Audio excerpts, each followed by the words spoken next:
and I make them bigger.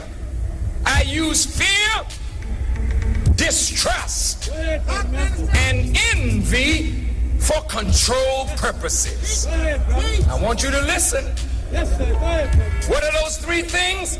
Fear, envy, distrust. For what purpose? Control. To control who? The slave. Who is the slave? Us. Listen. He said, these methods have worked on my modest plantation in the West Indies, and they will work throughout the South. Now, take this simple little list and think about it. On the top of my list is age, but it's only there because it starts with an A, and the second is color or shade. There's intelligence, sex, size of plantation, status of plantation, attitude of owners, whether the slaves live in the valley or on a hill, north, east, south, or west, have fine hair or coarse hair, or is tall or short. Now that you have a list of differences, I shall give you an outline of action. But before that, I shall assure you that distrust is stronger than trust, and envy is stronger than adulation, respect, or admiration. The black slave, after receiving this indoctrination, shall carry it on and will become self-refueling and self-generating for hundreds of years, maybe thousands of years.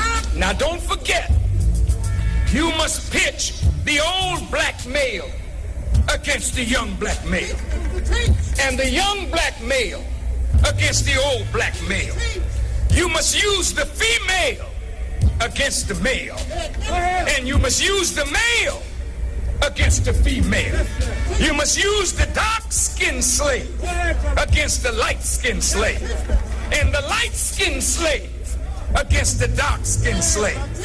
You must also have your white servants and overseers distrust all blacks.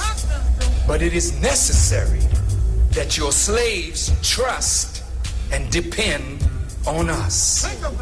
They must love, respect, and trust only us. Gentlemen, these keys are your keys to control. Use them. Never miss an opportunity.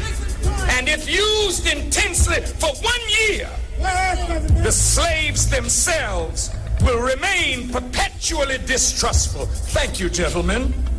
End of quote. So spoke Willie Lynch 283 years ago. And so as a consequence, we as a people now have been fractured, divided, and destroyed, filled with fear, distrust, and envy. Therefore, because of fear, envy, and distrust of one another, many of us as leaders, teachers, educators, pastors, and persons are still under the control mechanism of our former slave masters and their children. And now, in spite of all that division, in spite of all that divisiveness, we responded to a call. And look at what is present here today. We have here those brothers with means and those who have no means, those who are light and those who are dark, those who are educated, those who are uneducated, those who are business people, those who don't know anything about business, those who are young, those who are old, those who are scientific, those who know nothing of science, those who are religious and those who are irreligious, those who are Christian, those who are Muslim, those who are Baptist, those who are Methodist, those who are Episcopalian, those of traditional African religion. We got them all here today. Go ahead, brother. And why did we come? We came because we want to move perfect union. And if you notice, the press triggered every one of those divisions. You shouldn't come, you're a Christian, that's a Muslim thing. You shouldn't come, you're too intelligent to follow hate. You shouldn't come. Look at what they did. They excluded women, you see. They played all the cards. They pulled all the strings. Oh, but you better look again, Willie.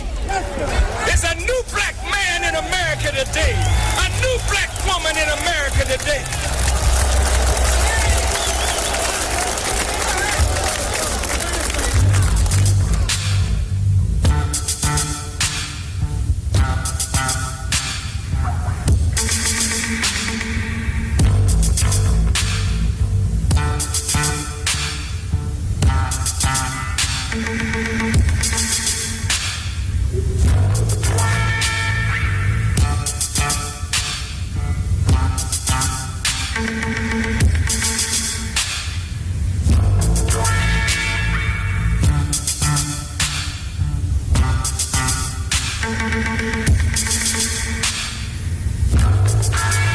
Greetings, listeners. In the name of Allah, the Beneficent, the Most Merciful, I bear witness that there is but one God. Welcome to the Black Agenda here on the Street 919 FM. I am Brother David Muhammad, and I'm going to be in studio with you up to 9 o'clock this morning. And in a short while from now, I will open up the telephone lines and take your calls on 342-0081 and 466-5391. You could also send text messages directly to me on 332. This is WhatsApp messages as well. 332-0214. And we're also live on the Facebook page of the Street 919 FM. Now, beloved, first of all, of course, we have been having serious issues with the weather, and I know many people have suffered loss and damage to property. In particular, there have not been, of course, much reports of loss of life, but there have been some quite horrifying experiences for many residents, in particular along the east-west corridor. I understand Sangre Grande was affected the worst, and I was up in the east at the time, a couple of nights ago, when this storm hit, and it was, I mean, I heard, you know, such a powerful storm, such high impact winds that I would have never in 20 or 30 years heard in that particular area. I mean, you know, you're in a house and you're familiar with when the wind blows and curtains fly up or doors may slam shut and so on, but you know, it was like a different kind of impact altogether. You know, certain parts of the house where things never really moved around as a result of wind or breeze. You know, it just felt completely different. And you could have also told from the breeze, from the speed, the velocity of the winds, that was something highly unusual. Now, of course, there are a lot of different theories as to this, but all over the world there are new changing weather patterns. And of course, a lot of this is attributed to global warming and the greenhouse effect, which I remember I used to teach years ago to primary school students in science and social studies. You use the example of a car that is parked in the hot sun with all the windows up.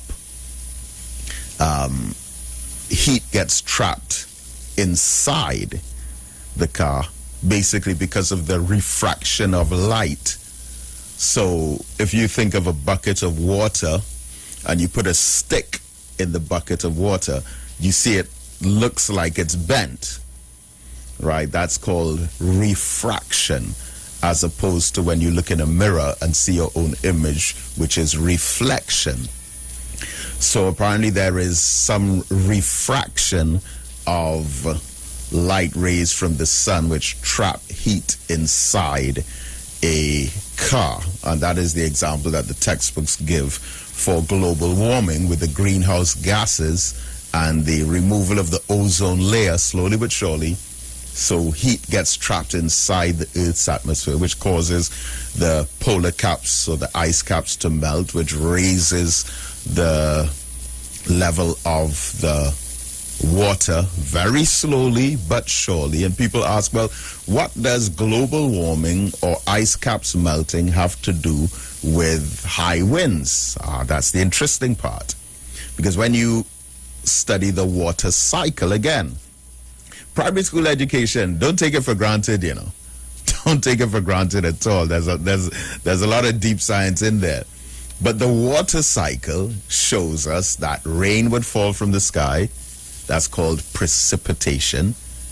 It would gather on the Earth's surface, and then it would evaporate out of pools or puddles or rivers or oceans. And there's also transpiration, water vapor coming out of leaves and plants, which go up into the air, condense, form into clouds, which eventually become too heavy to hold. Then there's a cloud burst. This is very elementary language for the primary school students. And then it falls back down onto the earth as precipitation. If the temperature is very cold, it will fall as ice or hail or snow. But it gathers again, evaporation, transpiration, rises up, condenses, condensation, then precipitation again. So it's a cycle.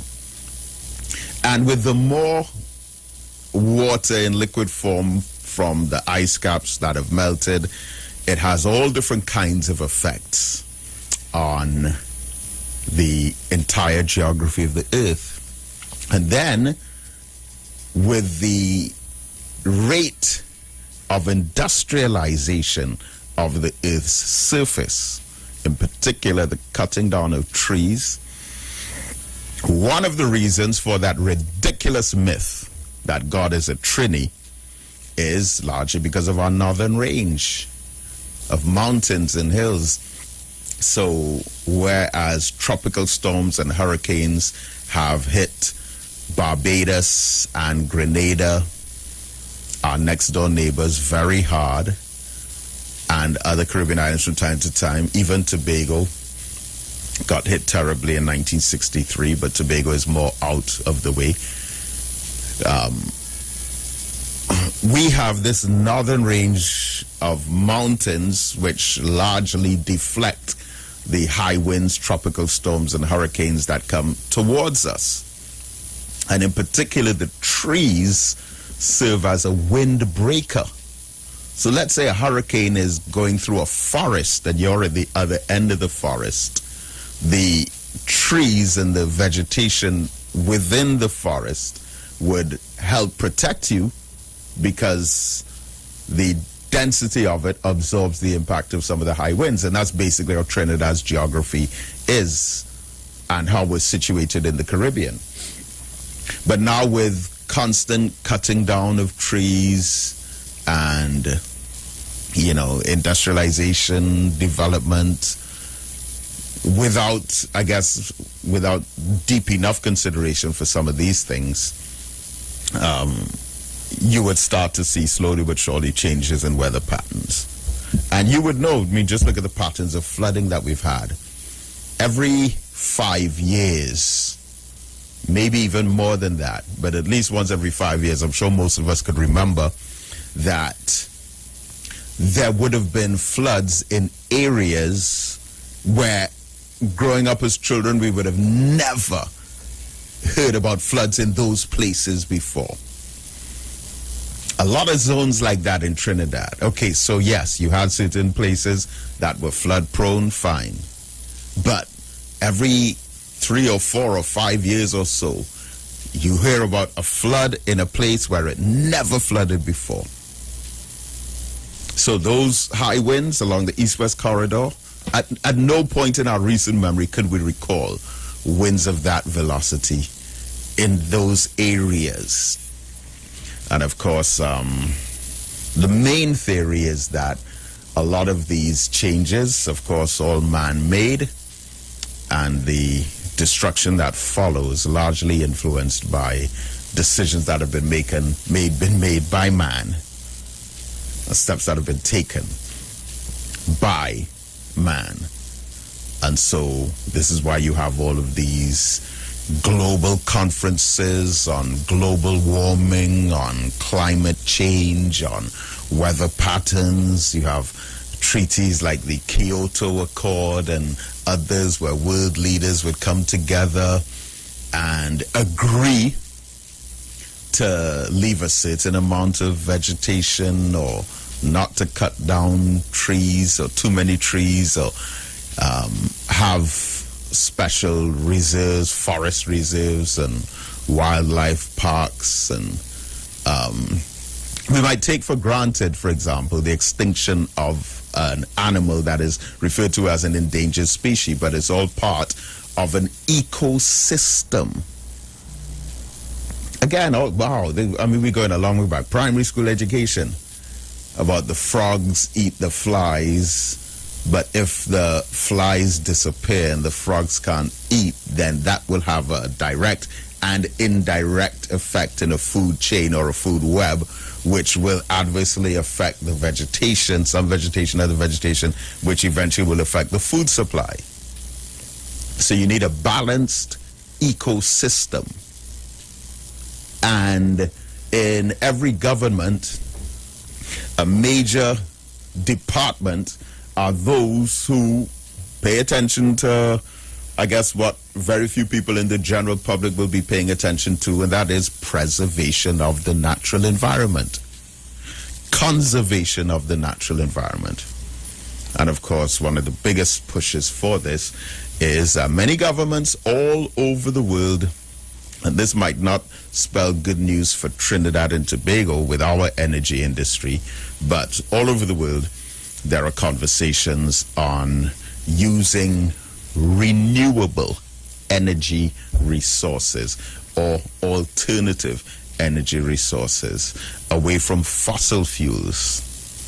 Because of course we burn the fossil fuels, they go up into the atmosphere, destroy the ozone layer, which in turn has the greenhouse effect, which manifests in global warming, and then these changing weather patterns.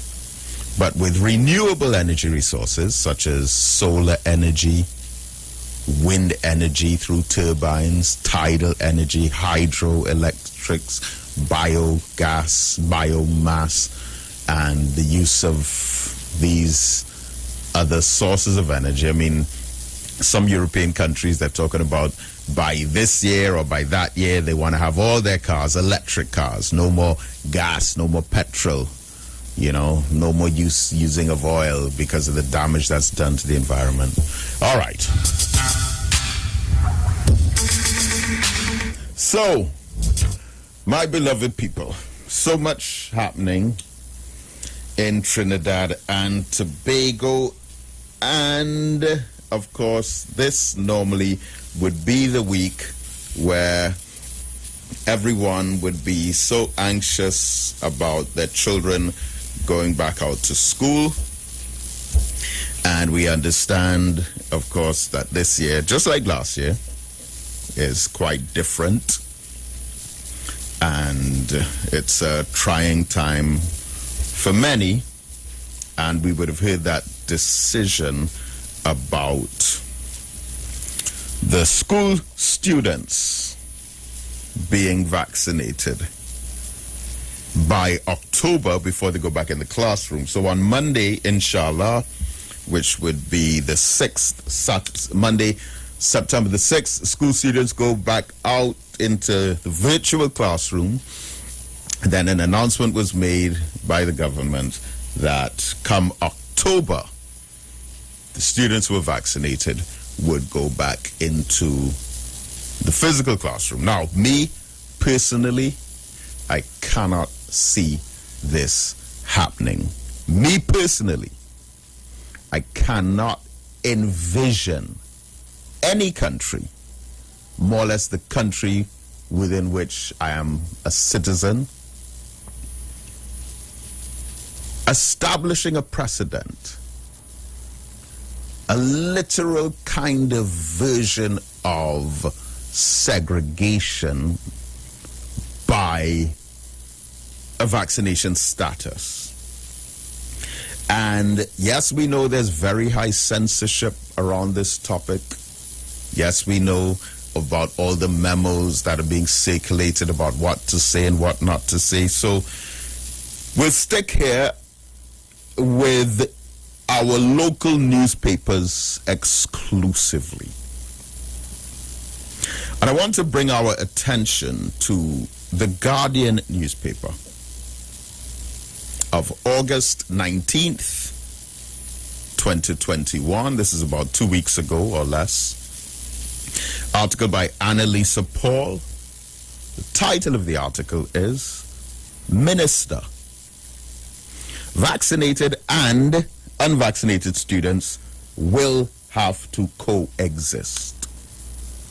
And it says in the Trinidad Guardian of August 19th, 2021, despite the reservations by some parents about having their children vaccinated at this time, Education Minister Dr. Nyan Gadsby-Dolly said both vaccinated and unvaccinated students will be welcomed back into schools next month.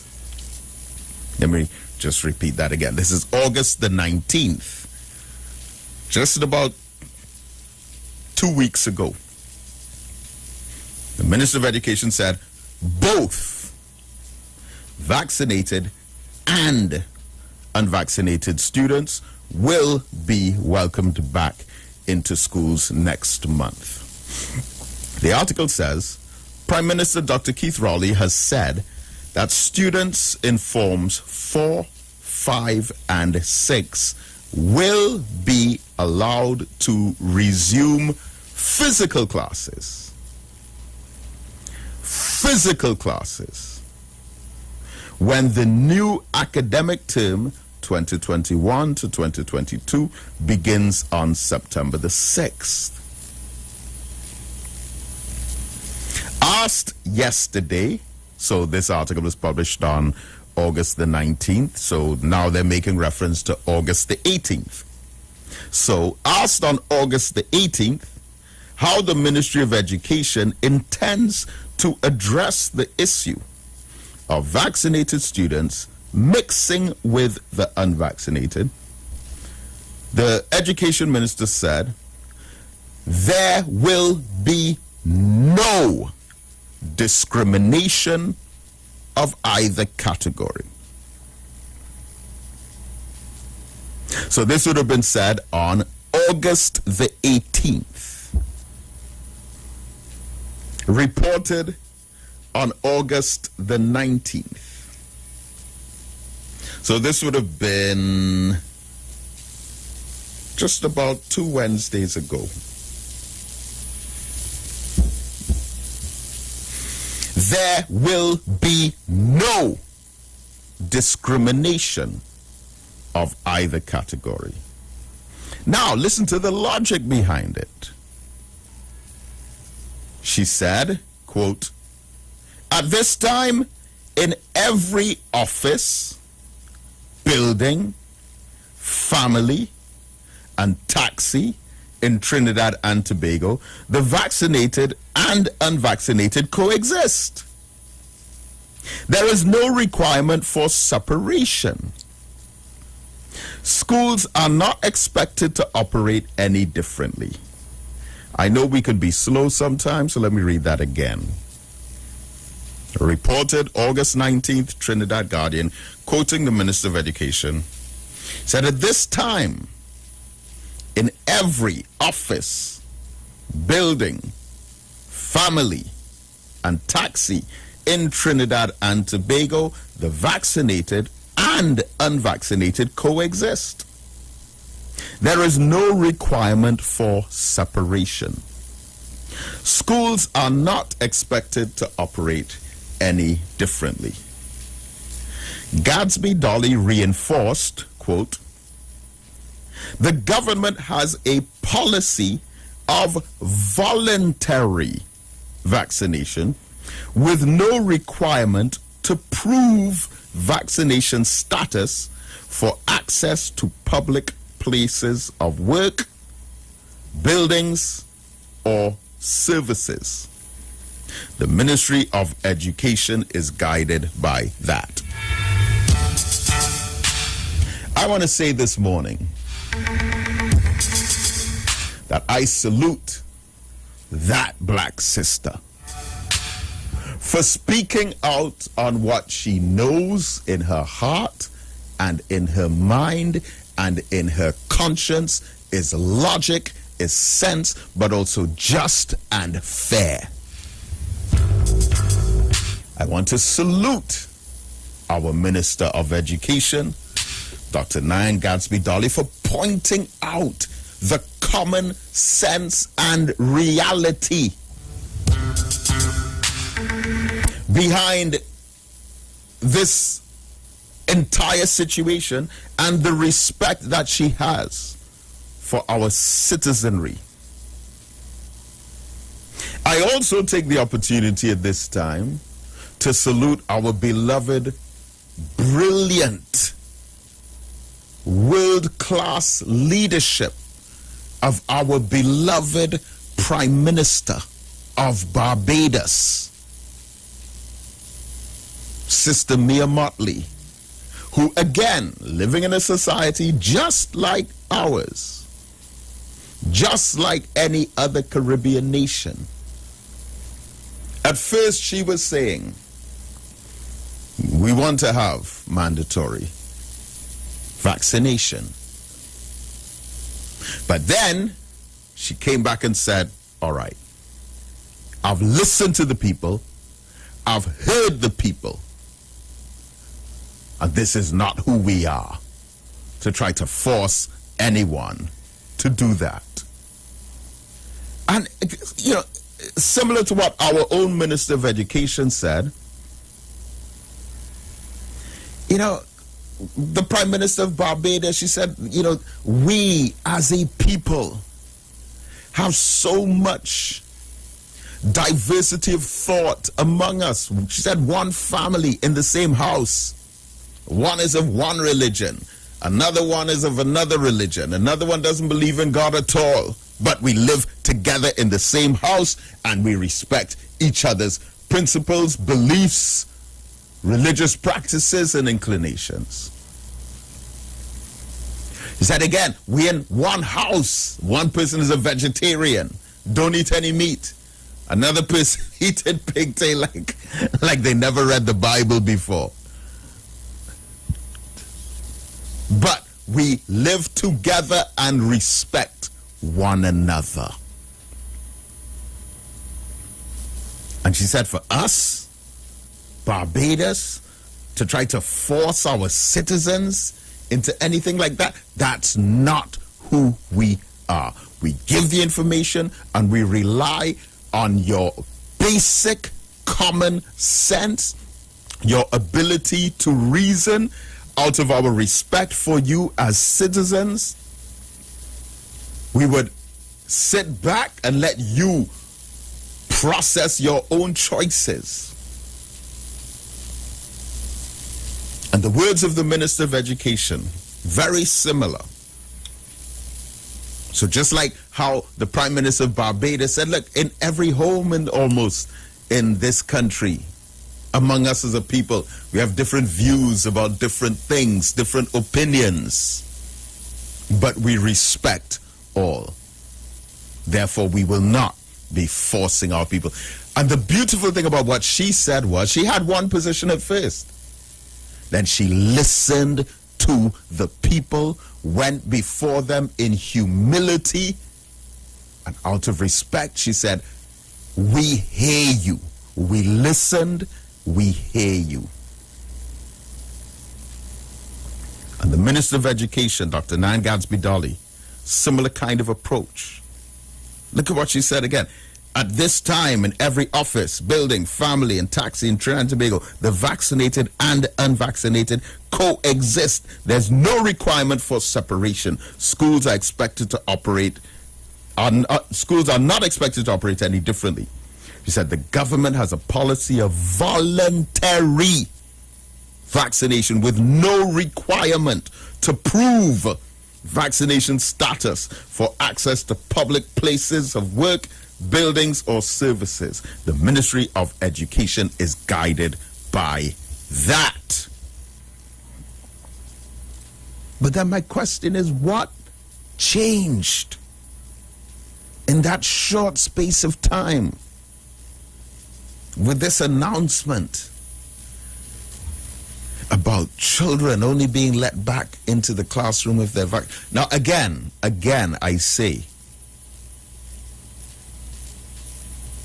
when I think about this, I cannot see it happening. I believe that maybe next week or week after or in 3 weeks' time, an announcement will be made, say, okay, so enough people have been vaccinated, or there's herd immunity, or the numbers are slowed down, so we're going to let everyone go back to school. But I cannot believe, I refuse to believe that in this year of our Lord of 2021, that something like that will happen in this country. I cannot see it. Up to yesterday, I'm listening to the news on the BBC, and I'm hearing in England some group discussing, and the government said, no, we can't do that, of making children get vaccinated. No. And maybe there are other countries have done it, but I'm doing my best to follow up on as many as I can. I don't think I've heard of not one other country in the world. So in a later article, they quote Minister of Education pointing out that over 2,000 children dropped out of school in the period due to their inability to make the transition for varying reasons to online learning. And 2,000 students. But my issue with that is that I think it might be better. It might be better for us to focus on those same 2,000 students who have fallen through the cracks, had to drop out of the system, that those should be the focus more so than to get all these children who, according to the information that they give us, again, no conspiracy theories, no hocus pocus, no fancy website, based on the information that they give us, first of all, children are hardly even at risk, and then even if they are at risk and they do contract it, their percentage of death is like 0.01 or whatever it is. So seeing that there's a 99.9% chance that our children will be affected by this, then why rush to vaccinate all of them when you have before you 2,000 who don't have their laptops or tablets or Wi-Fi or devices to keep up with the online learning? That's a much bigger catchment than those who will suffer from the virus based on the statistics that they gave us. So why not focus on that? And so I say,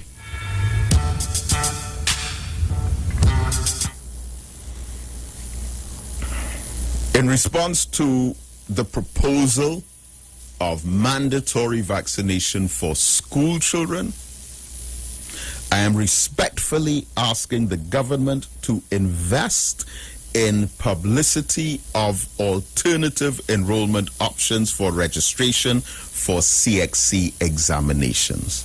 Step-by-step guidelines must be posted by the Ministry of Education to usher parents of students and private candidates through the process.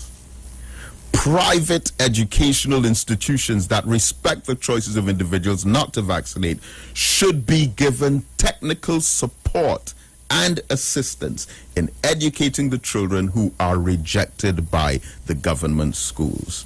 Homeschooling has already been a growing and expanding method of secondary education, but now this can be boosted by the creation of a network of individually operated teaching centers. And we at the Kwame Ture Education and Development Center are planning the hosting of teacher and parent training and supervision techniques to be able to develop, improve, and enhance methods of curriculum delivery. And this would be supported by a team of qualified teachers, lecturers, and administrators at the Kwame Ture Center. And I note in saying this, though, that this is an approach that we have always advocated. I've spoken on numerous occasions about the Nation of Islam in Barbados that had 12-year-olds doing maths and English, CXC, and passing with 1s and 2s. Imagine 12 years old. We have a 15-year-old girl in Barbados, in the Nation of Islam, who not only completed all her O-levels and A-levels, but sat the teachers training college exams and qualified as a school teacher at age 15. So these methods and approaches have always been there.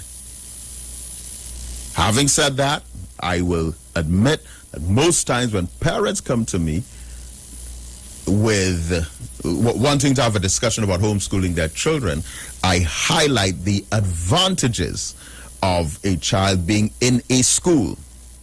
It's very difficult to reproduce the necessary environment for children in the school system, because there are certain experiences that the child has as far as discipline, as far as teamwork, as far as cooperation, as far as being part of a class or a house or a group, and working together with colleagues and learning basic social skills and interpersonal emotional intelligences.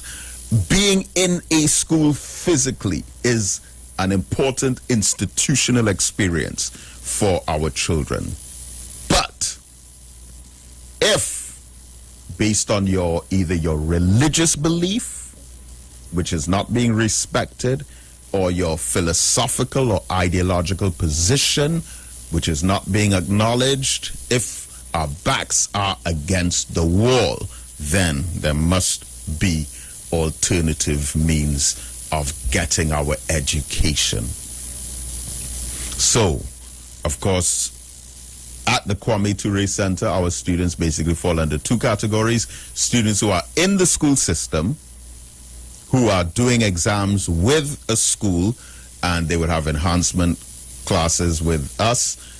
And we also have adult students who are not part of a school, who have the responsibility to sign up as independent candidates with the Ministry of Education to sit exams either in January or June.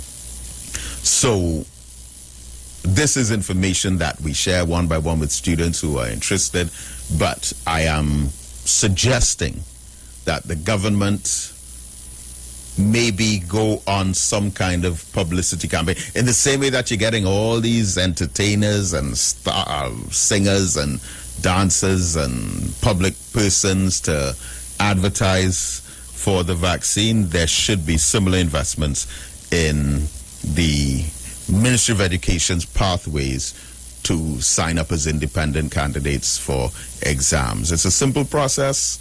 You know, a lot of students think, oh, that's a whole lot of runaround. It's not. I did it when I was 17 or 18 years old. I remember signing up for a couple exams privately. I was still in school, but I signed up for a couple exams on my own, went and did them, and everything was fine. And look at me now, right? So, that's what we have to say to that. All right, so let me open up our telephone lines on this unpredictable Saturday morning. You know how it goes. So our numbers in studio: 342-0081 and 4665391. Here on the street, 919 FM. So let me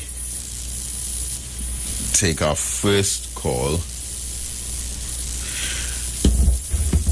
Caller, good morning. A blessed morning, Brother David.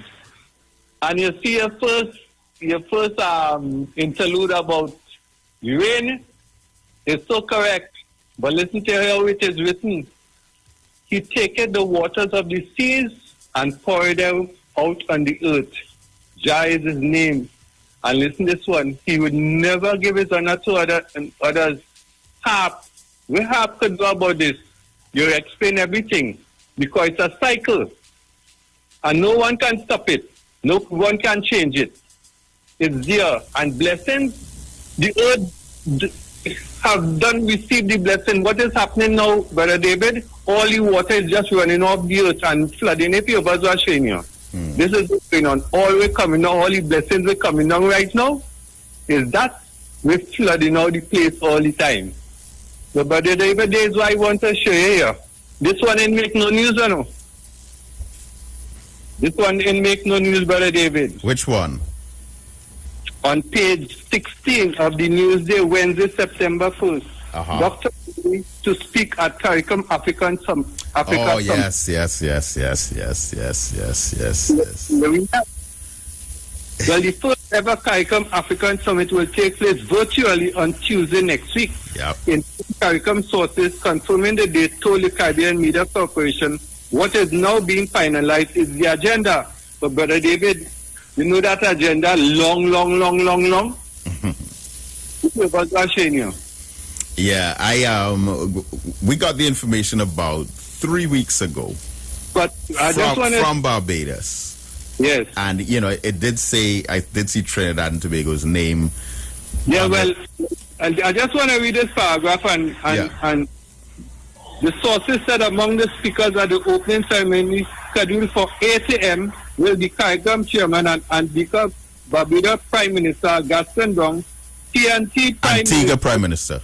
Yes, TNT Prime Minister Dr. Keith Rowley, Barbados Prime Minister, the same one, Miss Mia Motley, her Belizean counterpart John Bersenio, St. Vincent and the Grenadines, they listen good? Yep. Prime Minister Dr. Ralph Gonzalez and the new CARICOM Secretary General, Dr. Carla Barnett. The Chairman of the African Union, President Philip Tshisekedi Tshilombo of the Democratic Republic of Congo will also address the ceremony. The meeting will also be attended by President Uhuru Kenyatta of Kenya, President Cyril Ramaphosa of South Africa, and President Paul Kagame of Rwanda. Barbados Ambassador to CARICOM, David Comisión, right? Yeah, in a message just on social media, described the upcoming summit as truly an historic event, adding that he hopes it will be broadcast live throughout the region on multiple platforms, inclusive of national television stations. It's a very interesting reading, Brother David, but I'll stop right there. But what I want to point out is that, you see, everything is virtual now. Mm-hmm. So they have no excuse for not having this kind of, yes, right. They have no excuse. And what I would like is, instead of one day, it should be Tuesday and Wednesday for this first thing now. Yeah. And then you make an agenda for it to be longer, because as I show you, the issues of Africa have a long schedule. If you have showing you. Yeah. So the information on this, I think that people, the whole Caribbean Media Network broadcast, radio and television should really broadcast that live throughout the Caribbean, so we can listen to understand what is going on when they hold this meeting. Thank you very much. Yes, thank you so very much for raising that, because for some reason it hasn't been in the news. At least I have not heard it in the news. But I got the information straight from the same ambassador to CARICOM of Barbados, David Comisión, who is a friend. And it said the first Africa CARICOM Summit is coming. He sent this about 2 weeks ago. It is now official. The first Africa CARICOM Summit will be held on the morning of Tuesday, the 7th September 2021, commencing at 8 a.m. Eastern Caribbean time. This is truly a historic event, and I hope and trust that it will be telecast live to the people of our Caribbean community on multiple platforms, inclusive of our national television stations. Then he says, just imagine 500 years after the commencement of the criminal and tragic European transportation of enslaved Africans to the Caribbean, 76 years after the seminal Fifth Pan-African Congress that was held in Manchester, England, 1945, and that brought together the political activists of Africa and the Caribbean to conceive plans to bring about the decolonization of these two areas of the African world. 58 years since the 1963 establishment of the Organization of African Unity, 53 years after the founding of CARIFTA, and 48 years after the establishment of CARICOM. The heads of government of Africa and the Caribbean community will finally be sitting down around the table, virtual though it may be, discussing their common origin, history, concerns, and objectives, and planning a bright future of collaboration and solidarity. And then they list the participants: President Uhuru Kenyatta, Mayor Motley, Dr. Keith Rowley, Nana Akufo-Addo, Gaston Brown, and they name the others. So this is again truly exciting, but we haven't really heard about it in Trinidad in the news. But well, are we surprised about that? Let's hope that the decade for people of African descent will be discussed on that as well. Okay. Caller, good morning. Good morning to you, sir, Mr. David Mohammed. Good morning to you. How's it going, sir? Excellent, thank you. How are you doing? It's good to hear your voice and everything. I just rather have you call your program, but I get you this. Good to hear you. Yeah, man. Right. I too want to stand with you in support of the Education Minister, Mr. Nayan Gaspidali, for the stand she making in terms of the not discriminating against no student who choose not to do, but not the students who make a decision with their parents based on different reasons, right? Yeah. And she stand with them. You're not vaccinated, it's your personal choice, and you're not going to be discriminated to come out of the school. My question to that is, has the office of the Prime Minister say anything about that, or in support of that, or against that since she made that statement? Well, remember the statement that he made came after that. So she would have said that on August the 18th. Uh-huh. I think the Prime Minister's statement would have been on or around Independence Day. All right, okay. And what he do? He approve of that, or he don't want that? Well, remember what he said was basically different to that. She said both vaccinated and unvaccinated students will come back to school together, and she gave her rationale that that's how it is all over the country. You can't divide vaccinated and unvaccinated people. She mentioned the buildings, the offices, in homes, and in taxis. Right. So, but it was after that, about 10 days or so after that, that the Prime Minister said that only vaccinated students will be able to come back into the classroom from October. This is what I want to get to. Now, David Mohammed, I don't have no personal problem with the vaccinated. Right? The ads are coming up, so you have to speed up. Go on. Well, I'll call back then. I'm going to try to find that. I'll call back then once I get to that. All right.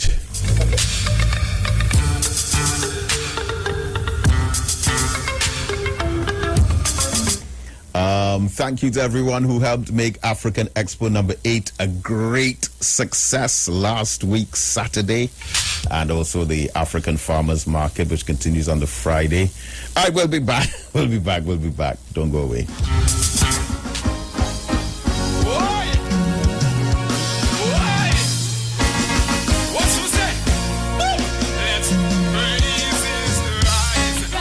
Just take a time on the inside. The inside of me. The inside, yes, of me and me, you delight. I want you to last in my life. The inside, yes, part of the inside, yes, of me and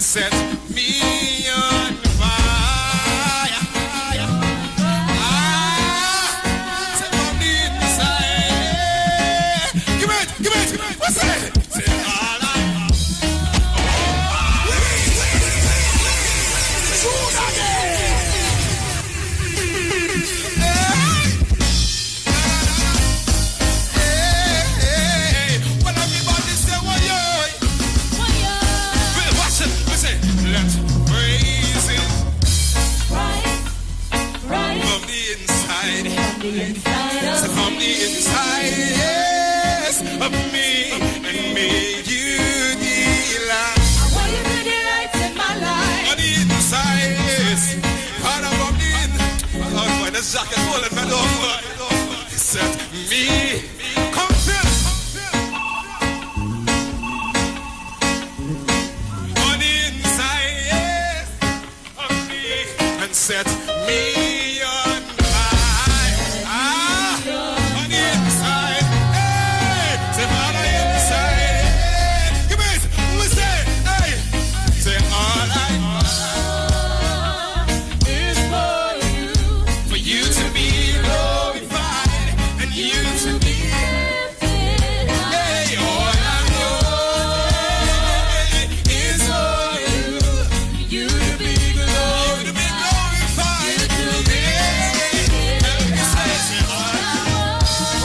high. Is for you to be glorified, you to be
lifted high.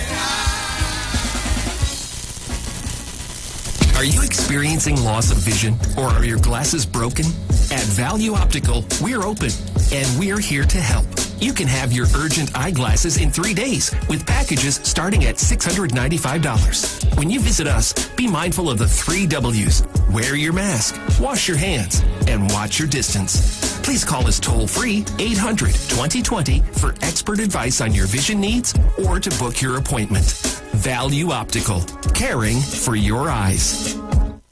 Looking for a safe and relaxed professional massage therapist and nutritionist? Look no further. Nature's Touch with Empress Judy and Associates offers a natural approach to better health. Treat yourself to a professional massage therapy and nutrition advice in a safe and relaxed atmosphere. Rejuvenate your body, mind, and soul at Nature's Touch Therapy. For an appointment, please call or WhatsApp 1-868-398-8282 or visit our Facebook page. Remember, your health is our responsibility at Nature's Touch. Hey, you keeping safe? I hope so. I don't really know what will happen when everything will back up, but the line had to go on. But in the meantime, just come online with the live wire. I'm on the Street 919 FM every Saturday from 5 to 8 p.m. Or you could check us out on the live on Facebook at the Street 919 FM or on YouTube at Street TV. Don't forget to share the live. That might just be as important as you keeping safe. So mask up, sanitize, tune in to to the Street 919 FM, Lime Only Live Wire, Saturday afternoon, 5 to 8 p.m. Don't worry, I gonna be home in time for the cookie. Keep safe. Blessings in the wonderful name of our Lord and Savior Jesus Christ. You are invited to listen to the Final Hour broadcast heard every Monday from 12 midnight to 5 a.m. in the morning on the Street 919 FM radio. Hear my mom, Pastor Helen Garcia, and myself, Pastor Valentine Garcia Jr., preach the Word of God to the elderly, youth, and children. We can be contacted at 629-0113 or 623-8444. The church is located at 26 Prince Street in Port of Spain. We look forward to you joining us. God bless you.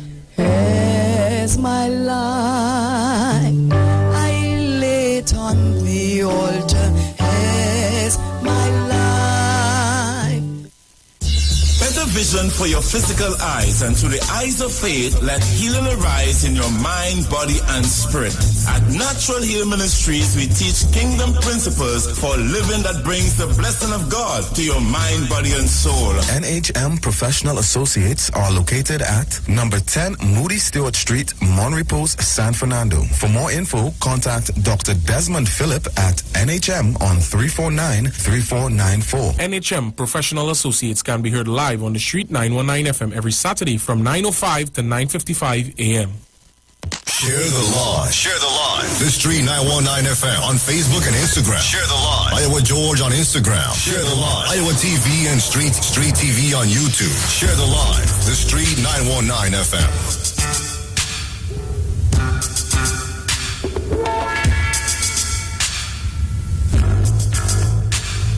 Brotherhood is required. Brotherhood is demanded. Brotherhood is obligatory.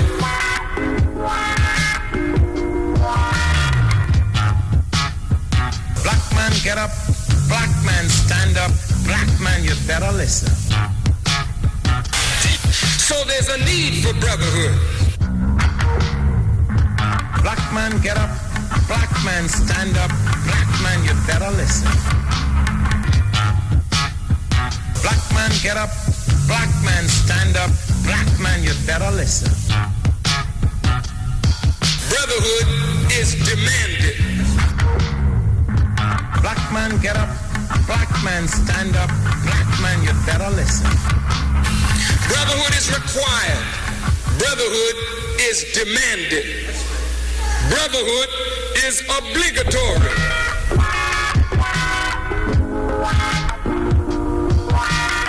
Brotherhood is essential, it is urgent, and it is compulsory.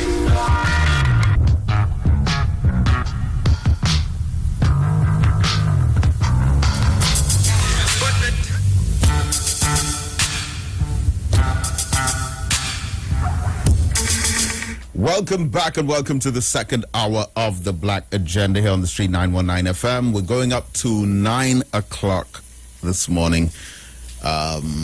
Please be careful on the roads. It's wet, it's slippery, and I would imagine that there might be some unexpected debris out there. Of course, a number of trees were uprooted. They say close to 300 roofs have flown off. And I mean, when I got out the house the next day, there were leaves all over the yard. I mean, leaves always fall, yeah, but like all on the driveway, it was strange. It was strange. So be careful out there. And I don't think there's expected to be much of an improvement in the weather, so be mindful. I want to thank everyone, like I said, who came out last week and made African Expo number 8 a great success. We already know when African Expo number 9 is going to be. And that is on October the 30th.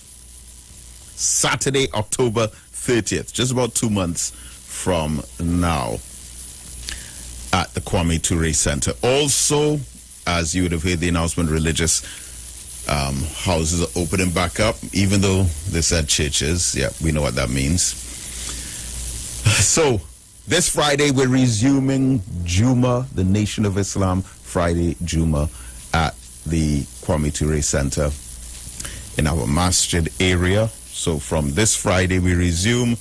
We were having Juma up to the last week in April, it would have been. So once again, 1 o'clock, 1 hour solid. We start at 1, finish at 2. You know, you're invited to come in and listen to some powerful knowledge. All right. And of course, our prayer service as well. I want to not really switch gears, but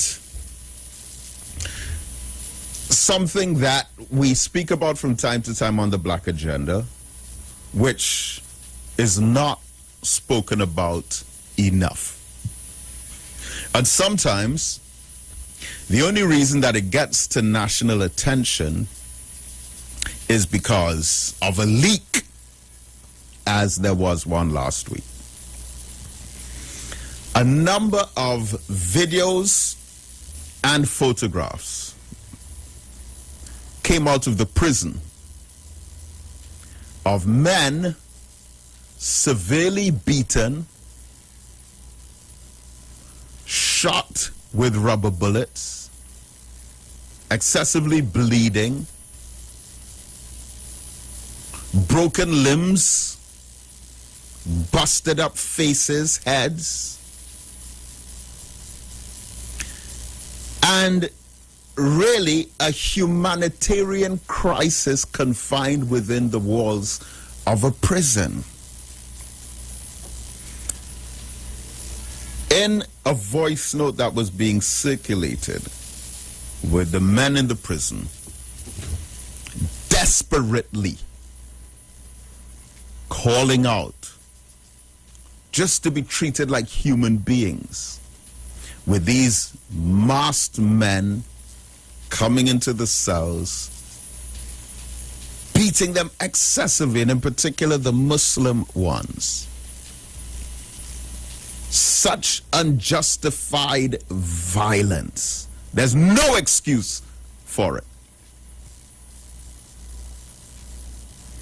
And so in the voice note that circulated, I got it about 11 or 12 times. The men in the prison were asking for Brother David Muhammad and Brother Jamal Shabazz in particular to intervene in some way. Now, I used to be in the prisons a whole lot more from some years go back, but that has not been the case within the last couple years or so. And not just because of the pandemic, but for about a year or so before the pandemic even hit, it was like that. But something has to be done in there.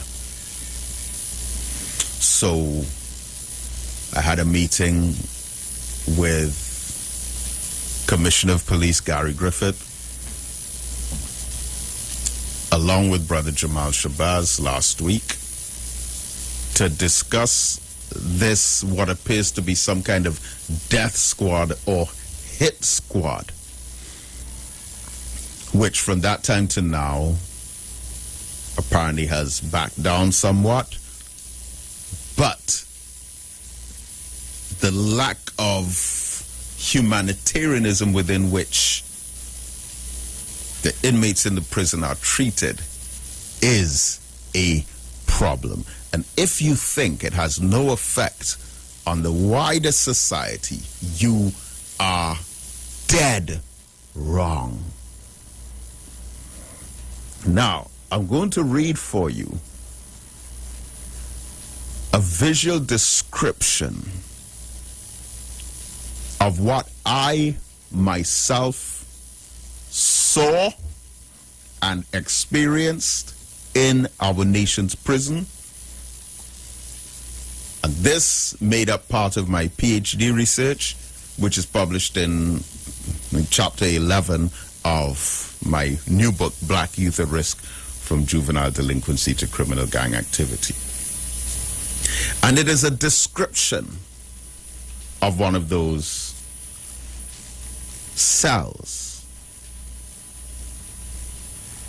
And here, I want you to listen and walk with me through this. Put yourself in the position. Each of the jail cells that I walked past were very dark inside and seemed to have a lot of garbage and old pieces of cloth on the floor. The lighting did not appear to be of sufficient enough to even read unless the inmate comes to the very front of the cell and accesses light from the corridor. Many of the cells, which are approximately 12 feet by 12 feet, house as many as 13 men.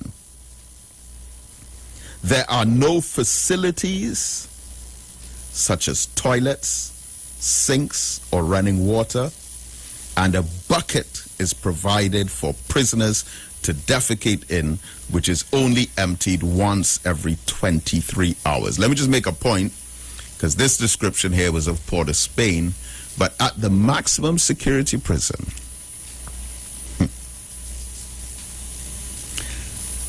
there's one particular video that surfaced which showed how men get drinking water.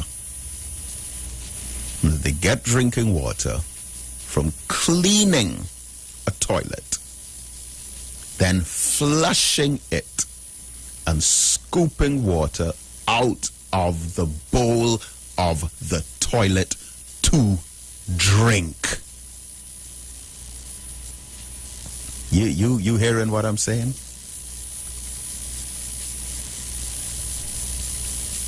Putting a cup inside a toilet bowl, cleaning out the toilet, because you see that is an upgraded prison in comparison to Port of Spain. So there are actually toilet bowls inside the prisons at maximum security, but nothing else is working. So to get drinking water, the toilet is cleaned, then a cup is put inside the toilet bowl, it is flushed, and then drinking water is acquired from that. Continuing. With the overcrowding problem in the prisons, this bucket, which is the toilet, not in maximum security, but in the Port of Spain, this bucket in each cell is often almost filled, creating an awful stench within the facility. This bucket is emptied once every 24 hours. The food that is served inside the institution is also said to be of the lowest quality and hardly fit for human consumption. And for those who are not fortunate enough to have any friends or family members bring in anything to eat, they must be subjected to an awful tasting substandard diet. This food is often on the verge of being spoiled. Another real life horror related to this situation is the sexual abuse that takes place against some of the more vulnerable inmates who may be physically weaker or new. Reports were relayed about toothbrushes being sharpened as a weapon and being used to perpetrate male-on-male rape overnight. There are also numerous reports of the prevalence of rats and roaches and other pests throughout the compound. Prisoners are let out in the mornings to quickly shower and use the regular toilets in the hall area, get something to eat, and then return to their filthy holding areas. It hardly appears possible to be able to rehabilitate a human being under such conditions. If a person is treated like an animal, there is an increased likelihood that they may begin to behave like one if there are no other ample avenues for human development. There are various categories of prisoners. Those on remand wear their own personal clothes that they were arrested in or that family members would have bought in for them. Prisoners being on remand means they were not yet convicted. Next, the new convicts wear a brown uniform for approximately the first month of their stay. Then the convicted and condemned inmates wear a navy blue uniform. All right, so that's going off into another topic. So it goes on to make the point that many of the remanded inmates have been there for as long as 5 years, some 10 and 15 years, still awaiting their trials to either begin or be concluded. A cover letter states over 98% of inmates are poor and dependent on government funding for legal aid, who do not even have enough lawyers to deal with the cases. Hence, a backlog builds up and the inmates suffer a languishing frustration, knowing that many are likely to die while waiting for justice. Arrested persons are to be considered innocent until proven guilty, but are treated as if they have committed the crime that they are suspected of several times over. All right, so I wrote several pages on this, but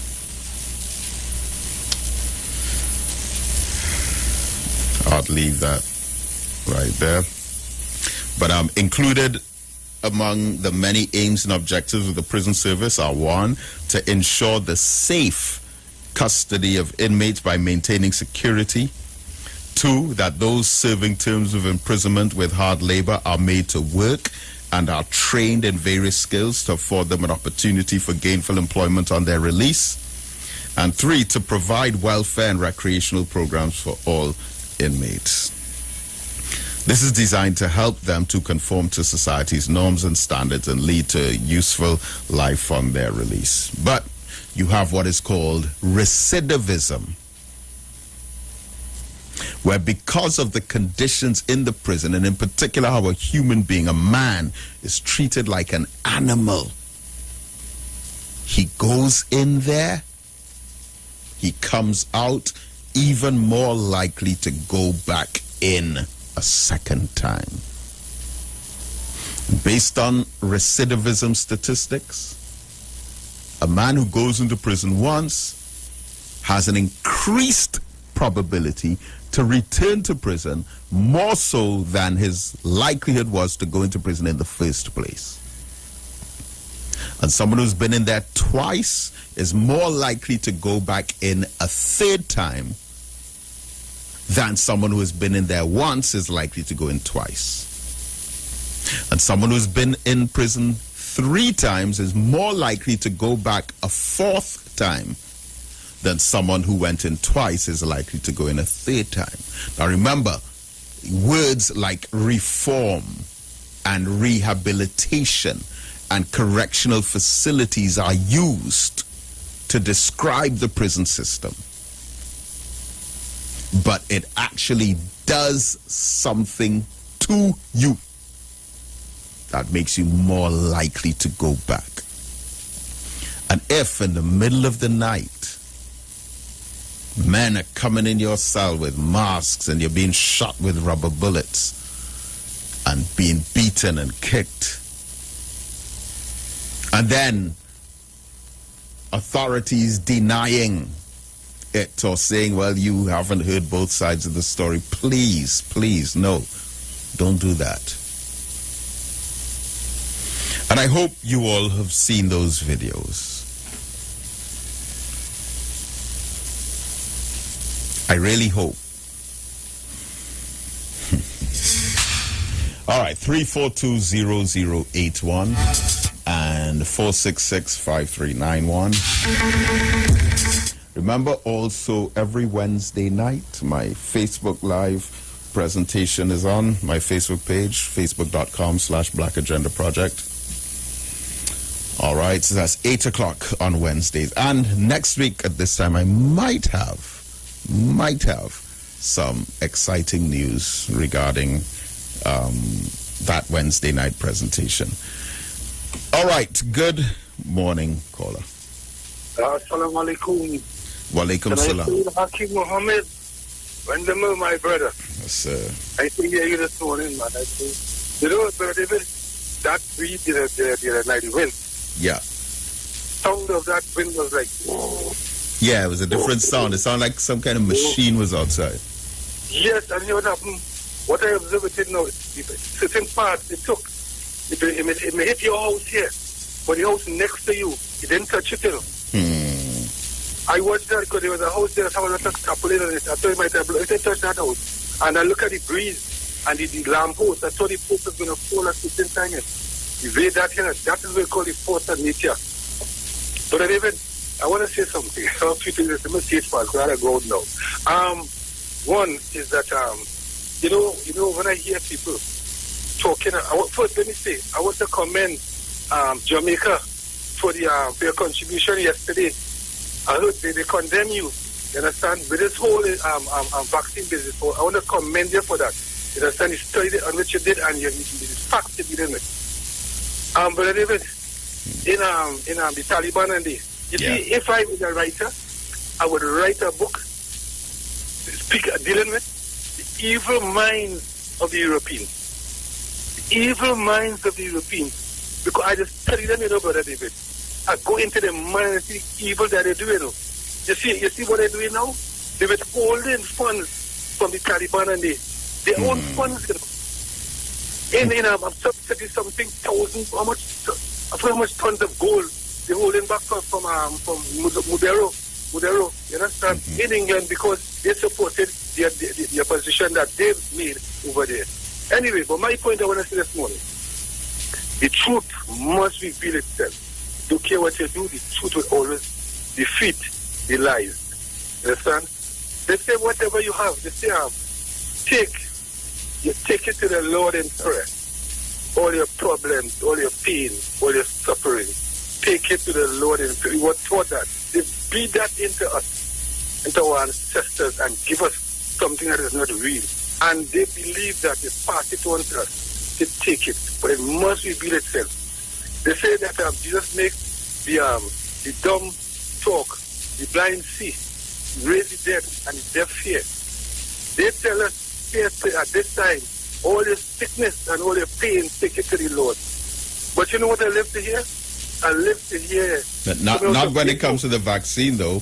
You're not allowed to say anything about God when it comes to COVID-19. But they tell us, you understand, that the man next to God, you understand, take it. You understand? You understand what is that saying? That came out of their mouth here, you know. I'm not talking about something that I heard on the BBC or so, talking about right here. You understand? So it means that somewhere along the line, you understand, what they have been telling us. They're telling us, move away from Jesus, he can't help you. It's man to help you now. Wow. So say, well, yes, it's good to, because that is what the Archbishop said here, you know. Not me that said. You understand? He said, don't be foolish. Go and do what you have to do. You understand? But the event it means that the longer you live, it is good. You will hear more. And our people here remind me so much of this on the plantation, the rebellious slaves.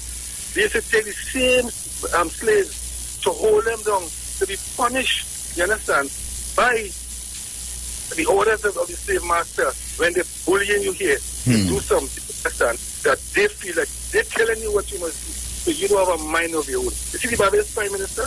I love her. Oh, she's man. True Caribbean leadership. True leadership. She said, I have family. Yeah. You understand?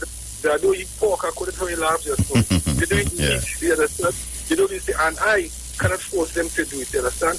And the summit that they're having here, you see, if you don't listen to international news, you don't know what's going on the outside. Exactly. And if were it not for like outside sources, we wouldn't have known anything about that.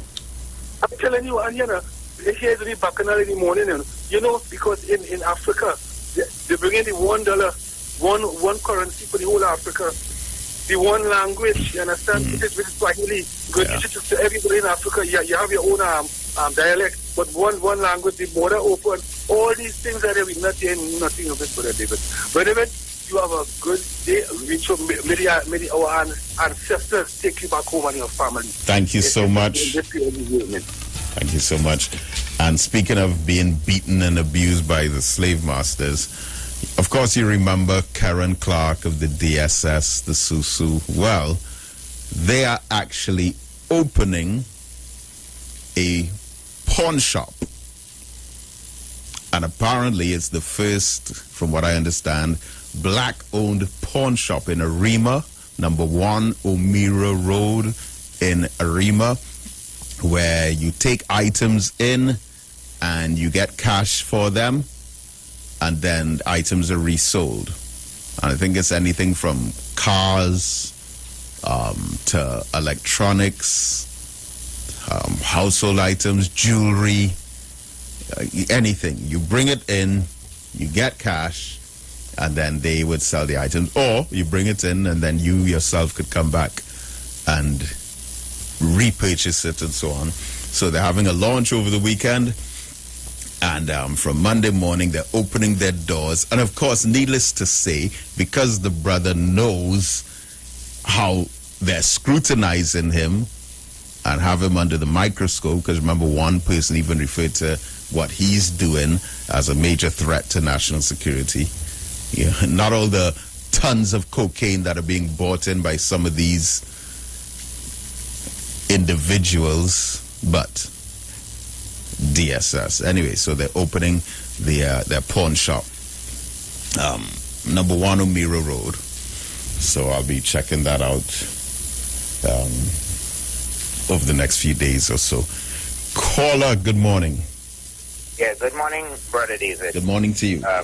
Pertaining to the vaccine, I support opening up. Well, we're not really having a conversation about it per se, you know.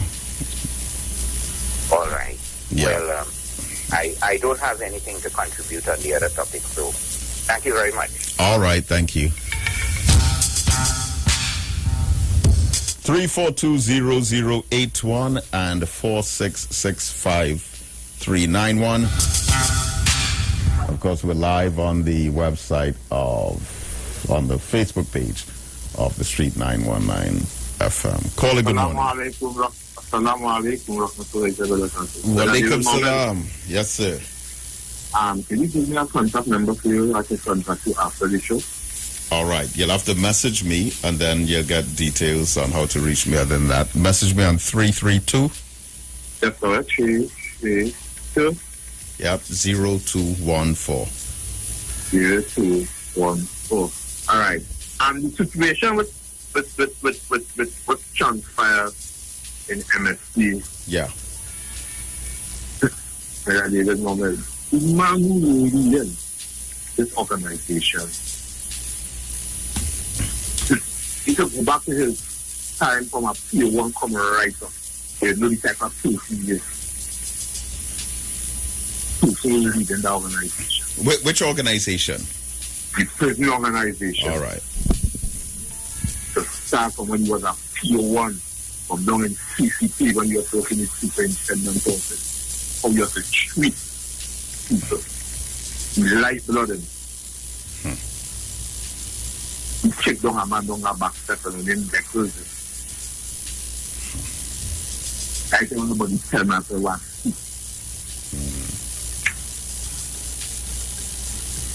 The last time we had a big incident in Forest, it was all over social media.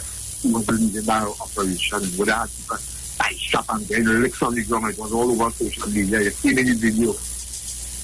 Yeah, I remember the video came out about 2 years ago. Yet. He was not the top yet. He was actually deputy. That man not easy. Love blood. I will contact. I will message you this number 332-0214. Yeah. Right? Okay, inshallah. All right, walaikum salam. Thanks a lot.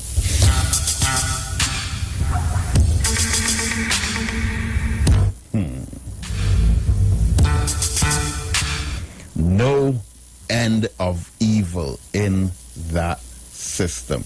And if we have become desensitized to it and make statements like, well, it's not the Hyatt Hotel, or you have to hear both sides of the story, or you don't know what the inmates did. If you've become so desensitized to say those things, you need to worry about your own spirit, because that system is so evil that trying to justify all of that, oh, man, it's like it's rubbing off on you.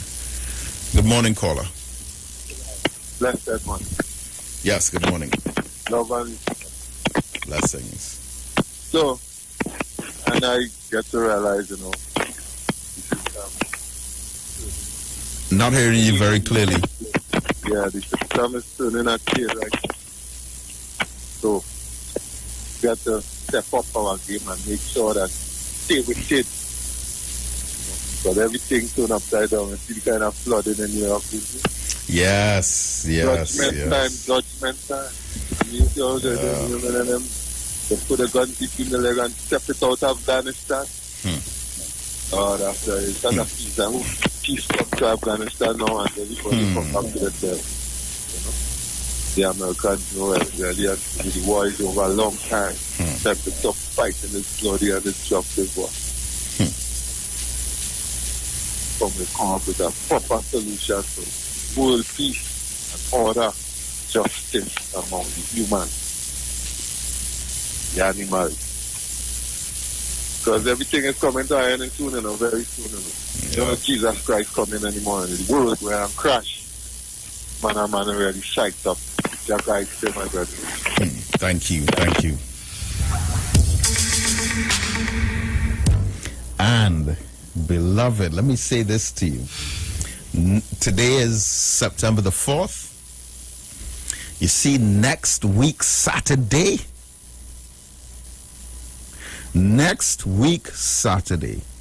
will be the 20th anniversary of 9/11, the terrorist attacks on the World Trade Center in New York.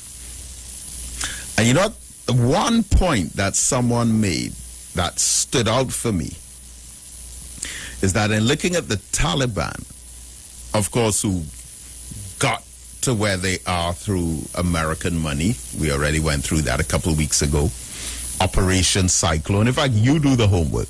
Just look up Operation Cyclone and it would tell you. Google it, Wikipedia, anything, and you will see how much billions of US dollars were given by the CIA, by America, to the Mujahideen in the civil war against Russia, who became the Taliban afterwards. But one point that someone made that really stood out was that they said America has been at war with Afghanistan, or have been carrying out this war there for 20 years, all right? So from 9/11, from that fateful day when the two planes crashed into the Twin Towers in New York, the World Trade Center, from that day to now, 20 years. Next week will make it 20 years. But many of the Taliban fighters, of whom America considers themselves to be at war against, many of them are under the age of 20. You figure that one out. These are people who were not, some of them of course, who were not even born as yet when that terror attack took place. And when America started offloading bombs and killing people by the tens, the hundreds, and the thousands in Afghanistan, a lot of those Taliban fighters would have been newborn babies. And there they were as newborn babies. Today they're the ones who have taken over the fight. Which just shows you how the struggle is intergenerational. Caller, are you there? Yeah. Yes, good morning. Well said. Like Bob Marley said, who feels it knows it. Yeah, who feels it knows it. Listen, I don't want to talk on the radio now. I like to speak to you in person.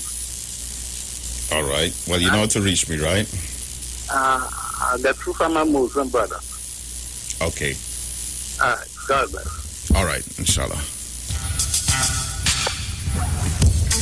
Good morning, caller. Morning again, but yes, sir. Yeah, one means this thing could be televised and broadcast is through the Parliament channel. Of course. Well, I expect it to be. And TTT. Well, TTT, yep. Right. Maybe more TTT. Now, concerning the prisons, yeah, I want to say Prisons Association dirty and nasty before the prisoners. Don't blame the prisoners. I'm blaming the prison office, the prisoners, officers, for the state of the prisons. In the Protestant prison, we're talking about the slop sale and things. It's every morning it empties, Brother David. Yeah, I know, that's what I said. 24 hours. Yes. And why not have some of these prisoners clean out? Yeah, that's how they have ordinance. But what I'm saying is a whole flush out this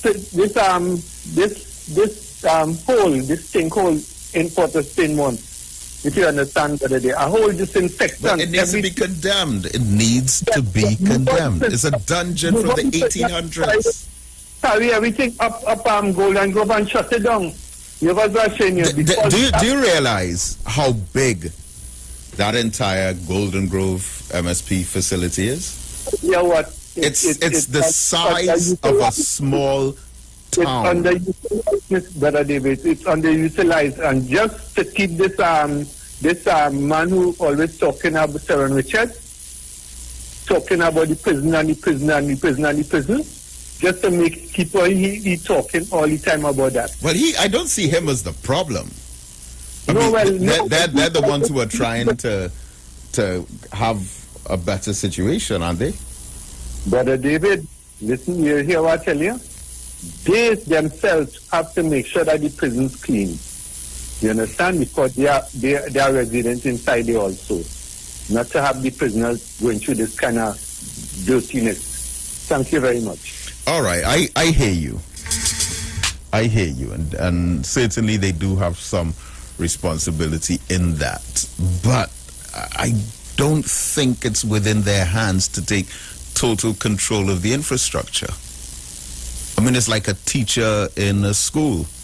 You know, over the years, I became a school teacher at age 19 in this country, and over the years there would have been certain problems in the building, in the facilities, on the compound. And you as a school teacher, yeah, you could keep your surroundings clean, keep the environment clean. The cleaners would do the same. But there's only so much that you can do. You're not in a position to carry out repairs, leaks, garbage disposal facilities, things like that. So, I don't know exactly how much the prison officers could do in that regard. But I hear you, though. Caller, good morning. Good morning, Brother David. Good morning. Nice topic. What I called to say, this is why people want to know why donkeys is getting killed and why people attacking donkeys. Because I was inside there for gambling at time, and a prisoner moved my name from on top to put it in a next cell. And when they start to call names now, the donkey see my name in a next cell, and he want to know what I do there. So I tell him now, is this prisoner move my name for his friend to come in my cell, right? And you know what that donkey do, that man? That donkey break that man's nose bridge. Kick him in the nose with the steel boots he have on. Kick him in the nose and break his nose bridge. So when he thought he going to the hospital, he telling me glad that happened. So when he reach in the hospital, he go run out. They ain't send him in no hospital, they put him in the infirmary. In the infirmary. Right. So what I'm trying to say now, donkeys is really advantaging people in the jail, and people figuring that is not true. Now, you meet a man like me who have a mentally ill mind, that when I come out, I am going to deal with all donkeys. So donkeys is really advantaging people, and that is why they're getting killed, and the prison officers and them need to deal with these donkeys who is beating prisoners in the night, coming in with masks and taking them out and carrying them in a certain cell and beating them. Because if you meet a man like me, I am mentally ill, and I will deal with you when I come out. All right, thanks a lot. Thanks a lot for your call. I want to make it clear, though, that the understanding is that the individuals who carried out this brutal, excessive aggression were not prison officers, but apparently were other members of the protective services, because another one of the videos that was circulating was vehicles coming to the prison. Vehicles, not of prison officers who work there in the prison. And that is why there's some truth mixed with falsehood. But Allah says in the Quran, do not mix truth with falsehood. Because even though you speak some truth, by the fact that it's mixed with lies, kind of contaminates it. So when it was said that, oh, the prison officers didn't do that, okay, there was a little truth in there. The perception is that it's other members of the protective services who came in, because they were filmed coming in, the vehicles parking up, and then some death squad or hit squad coming out and carrying out those actions. So, if there is aggression against the prison officers for something like that, then that's very unfortunate, because they are not culpable in that particular instance, apparently. Caller, are you there? Yes, walaikum salam. I have a video a brother sent to me showing you, and I remember the protective service coming out. Right, of vehicles. They show the vehicles pulling up. Their vehicles, the vehicles they review. Right, so it's not prison officers who work there, who are posted there, who did those things. It's outsiders. They're telling you in that building, they have 3 different shifts are outside security force working, not prison officers. And the next thing I hear you, brother call yourself somebody prison association. Prison association is there to cover for all, officers and prisoners, for betterment. But the executive of the prison service, the prison officers, prison association are lying in here most of the time, because they're the advocating for betterment within the prison members to the officers who work in there. Yeah, it's almost like they're living there as well. Yeah, they're living there, so they're advocating for betterment. If them could have a better environment to work in, prisoners will have a better environment to be around also. Yeah. But the executive and the prison service is something different. Yeah, and the issue with Afghanistan, well, I was watching yesterday home on CNN where they're showing you children who in America at the time of the 9/11, that today now they're 21 and 22 years. Yes, that was very interesting. Some of them is 25 years, was in kindergarten. Yeah, because remember George Bush was reading to them. Yeah, right. But a group of them. Yeah. Some of them who police today and who teachers and who things. Yeah. We're showing you them, we're showing you how they remember what has happened and they commemorating it and showing you, you know? Yeah. How when they go through and it's still affecting them in their life. Yeah. So I ask myself, my 400 years of slavery where I went to, that is that they are affecting me yesterday. Come on. You see that they are affecting me yesterday, they can highlight what happened to them. But when we try to highlight what happened to us, forget about that, that was a long time. But for the next 400 years, they will always remember 9/11. They will always commemorate it. They will always have that special day. I've been saying that since 2002. The Jews will always have the day to remember next 400 years.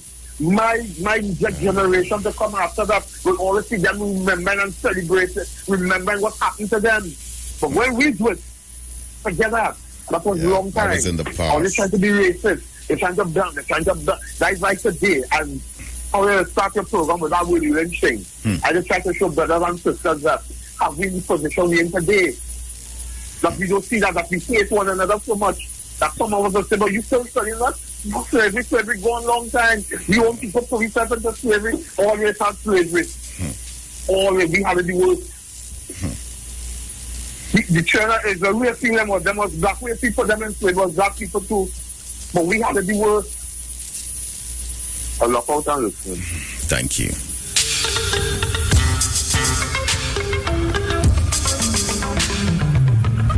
you look out for next week. In fact, you don't even have to wait until next week.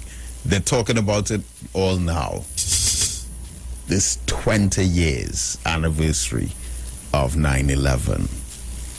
And they're lamenting over the fact that they spent close to $2 trillion on Afghanistan. Remember, 1,000,000 is 1,000 thousands. 1 billion is 1,000 millions. But 1 trillion is 1,000 billions. And one of the reports said they spent $2 trillion on trying to Americanize the minds of the Afghanistan people. And with immediate effect, as soon as they turned their back, that $2 trillion went down the drain. Caller, good morning. Oh, very good morning. How are you doing?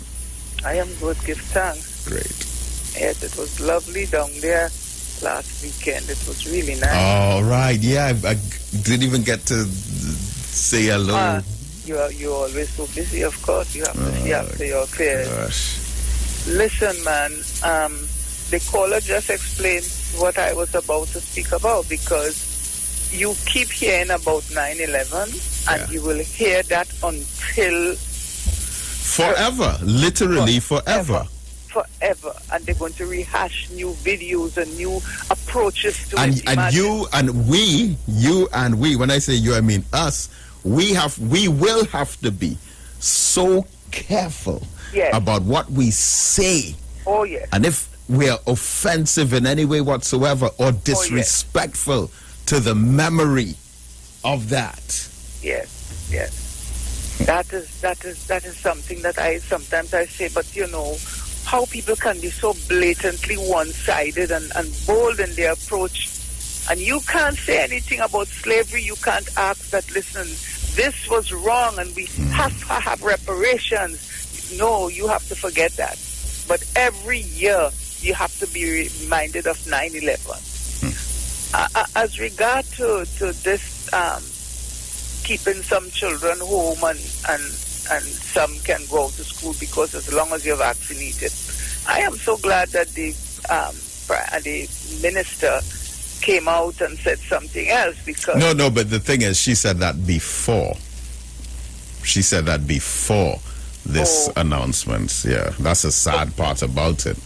Okay. Because she said, obviously, we have to mix vaccinated and unvaccinated. We're in taxis together. We're in buildings and offices and houses together. And there should be no discrimination of one group over the other.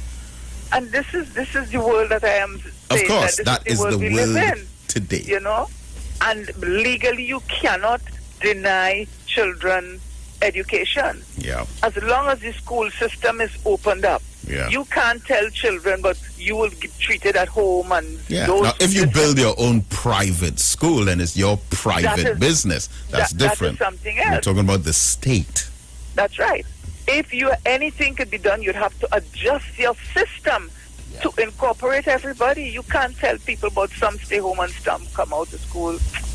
Look, I tell you, there's so much going on that sometimes you just want to just curl up and it is kind of too much. This prison system thing, and the thing about it is that has been going on for so long and has been highlighted for so long. And it's only when there's a leak that there's any kind of sensitivity over what's happening. Nobody's feeling embarrassed to say that in this day and age, this is the kind of a prison system we have.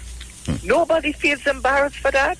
All you are interested in is taking people and arresting them and chucking them somewhere and all the benefits from that, the monetary gains from that. That's all is being thought of.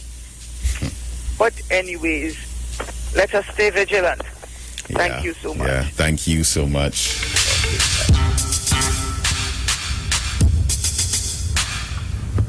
Caller, good morning.